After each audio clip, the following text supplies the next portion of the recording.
शेतकरी बंधूंनो राम राम. शेतकरी बंधूंनो माग आपण एक पाचटीच्या शेताचा व्हिडिओ बनवला होता तणनाशक मारलेला. तर हे व्हिडिओ बी त्याच संदर्भात आहे. आपण काय केलं तर त्या रानाला जशी पाळी जमत नाही, समजा उदाहरणार्थ त्याच्यात पाचट आहे, ऊसाच्या बुडक्यात ऊस आहेत, त्याच्यामध्ये पाळी कसलीच प्रकारे जमत नाही. तसंच आपण प्रयोग ह्या जमिनी करून बघितलेला आहे. ही जी जमीन आहे का, ही जमीन ज्वारीचं शेत आहे आणि ज्वारीच्या शेतमध्ये ह्याच्यात पाळी जमती काहीच अडचण नाही. थोडंफार भुसकट पांगवलेलं आहे तुम्ही बघू शकता. तर आणि बुरकुंड तसेच आहेत, आपण याचलेलं नाही काय नाही. पण ह्याला बी पाळी टाकली नाही. पाळी कशामुळे टाकली नाही, एक आपल्या ह्याच्यावर अभ्यास सुरू आहे. भविष्यामध्ये आज आहेत बैल, पण भविष्यामध्ये आपल्याला बैल काही ठेवायची इच्छा नाही काय नाही. ते आपल्याला आता माणूस बळ नसल्यामुळं, ते बाकीचे ऑनलाईनचा जमाना असल्यामुळं, कामं निघल्यामुळं ते काही एवढं होत नाही आणि बाकीचे बी कामं खूप असतात. तर ह्याचा सर्वात मोठा फायदा एक झाला बघा, तुम्हाला सांगतो मी. पूर्णपणे जसा पाऊस पडला का तसा पाऊस ह्या बगळीमध्ये गेला. बगळीमध्ये जाऊन सगळं पाणी जमिनीच्या पोटामध्ये गेलं. अजिबात जमीन वावली नाही काय नाही.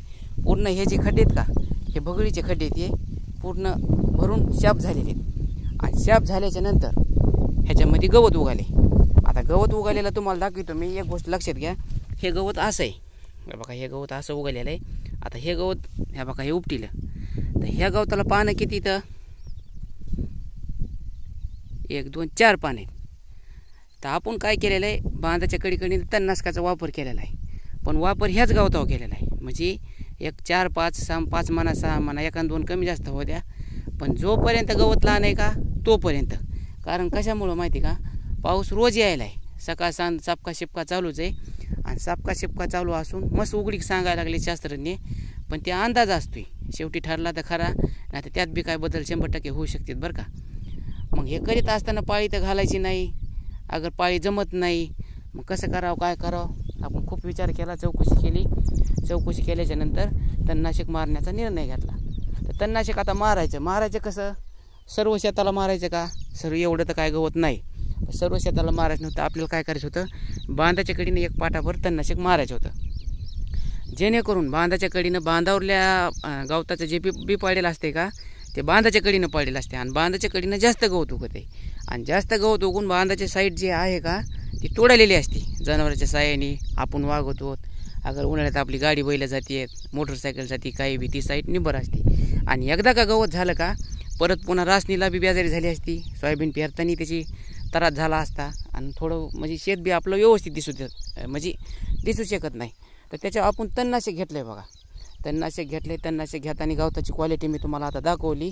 तर तणनाशक सकाळी मारल्याच्या नंतर सकाळी पूर्णपणे जळून गवत खाक झालेलं आहे.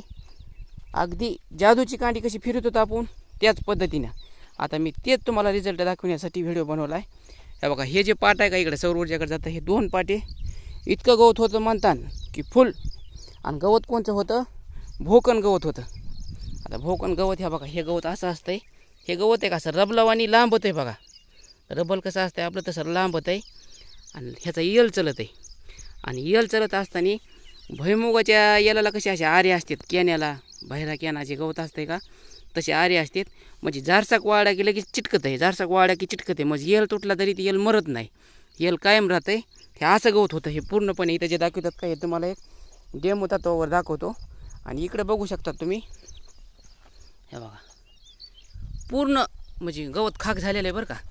आणि त्याच्यानंतर 2 3 दिवस झाले बघा, 2रा 3रा दिवस मी व्हिडिओ बनवले. म्हणजे ते गवत बी हे झाले बघा, चेंगरले पायाने यांनी, हवा तिकडे तिकडे निष्ठला असन. हे बघा, हे असं जळून खाक झाले. दाटवाट गवत होतं बघा. त्याचा एक फोटो नाही आपल्याकडं अगोदरचा, नाही तर ते लक्षात आलं. पूर्ण जळाले बरं का. हां, पण हे जे तणनाशक आहे का, हे तणनाशक तुम्हाला सांगतो जमीन लेवल कट करते बरं का, खुरपी लेवानी. हे बुडा सकट जळू देत नाही. हे गवत आता फुटण्याचं नाही सांगता यायचं, हे नाही फुटणार बघा 100%. नाही तर एखादं जे फुटणारे गवत आहे का बुडातून ते पुन्हा फुटतंय बरं का. हे बघा, पूर्णपणे जळून खाक झाले. आणि अगदी शेत आता आज जरी पेरायचं म्हणलं, रासनी म्हणलं का, तर हे जे जळालेलं गवत आहे का, हे काहीच अडचण करणार नाही बरं का. हे बघा, इथं शिपी गवत होतं सर. हे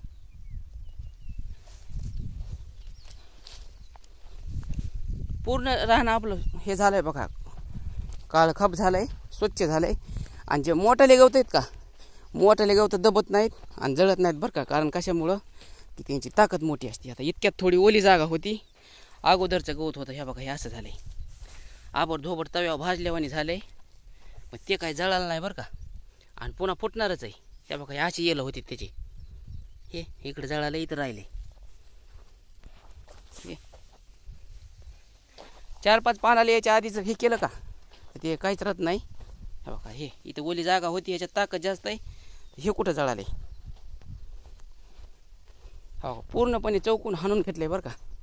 तर शेतकरी बंधूंनो, एक करायची माणसाच्या मनात इच्छा असली का, हे पूर्ण जळाली बघा. हे टणटणी ही तर काही बी होऊ शकते, माणूस काही बी करू शकतो बरं का. मात्र तेवढी करण्याची जिद्द पाहिजे, नात पाहिजे, आवड पाहिजे. आवड असली की सवड भेटते. हेच विचार करून हे निर्णय घेतला होता. आता काहीच अडचण नाही बघा. आणि जवळपास 17-18 तारखेच्या आसपास, 20 तारखेच्या आसपास 100% पेरणी होईन असं वाटतंय बरं का. तर शेतकरी बंधूंनो, ह्या बघा हे पाटा पूर्ण भरलेला होता. पूर्ण पाटा हे डबल हाणला. हे इकून नदीच्या शेजारी आपलं शेत आहे आणि इकून ह्या बाजूनी खूप गवत उगत आहे बघा. पूर्ण जळून खाक झालेलं आहे. तर शेतकरी बंधूंनो, तुम्हाला काय वाटतंय तुमची कमेंटमध्ये प्रतिक्रिया नक्की व्यक्त करा. लवकरच आपण अशी काही ना काही माहिती घेऊन भेटत राहू. तोपर्यंत धन्यवाद. राम राम.